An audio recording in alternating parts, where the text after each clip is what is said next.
For me, shooting guns is very difficult. I live in the suburbs and my neighborhood association frowns on firing guns in the neighborhood. Although it's illegal in the city limits as well, but nonetheless, I can't go in my backyard and go shooting. And I always kind of envied people that could. Now, I used to go to Frontier Justice, it's a range near me, and I love them there, but honestly, it's very challenging to try to film while there's other people at the range shooting and try to make it a good video.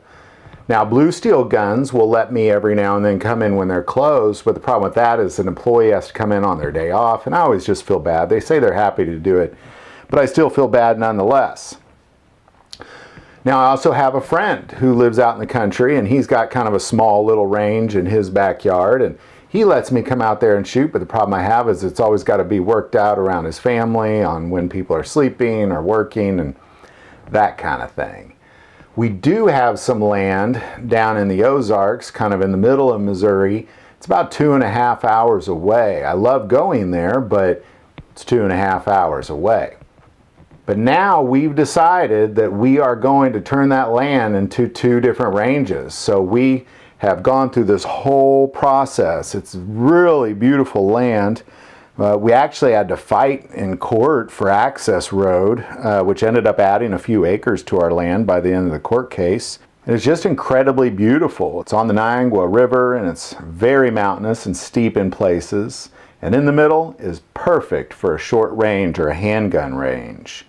Bulldozing a road was very challenging, but we did get a good road down there and bulldozed a solid range space. Also on this land, there's a deep, dark valley with a cliff wall as a backdrop that we're building a 100-yard range on. Really beautiful spot. And we're also trying to work out a deal with a Steel Target guy here in Missouri to see if he can't help us build up this range as well. So we'll keep you posted on how it's going. I'm sure I'll still be using it in the process as I have been for the last year or so. But we're really excited about this. I think it's going to take our quality of film and our ability to really test firearms up a huge notch. Again, going to ranges, you're very limited on what you can do, and then going to friends' houses, you're also very limited on what you can do. So we're just terribly excited that we're going to be building a handgun range and a 100-yard range out on our land, and it's going to completely transform our ability to really do a review and fill you in on what's really taking place with these firearms, allowing us to spend more and more time with these guns and more time shooting them, which then gives us a better picture of how accurate they are and how dependable they are and that kind of thing. We've been shooting on this land quite a bit. A lot of our videos do show us shoot on, but now we're officially building a great range. The Steel Target company that we've been using, I love their targets. We just purchased a 1/2-inch thick steel silhouette target with a head and a heart shot. So there you go. It's an exciting time for God, Family, and Guns, and it's definitely going to transform the quality of these videos as well. So we're just really excited to share it.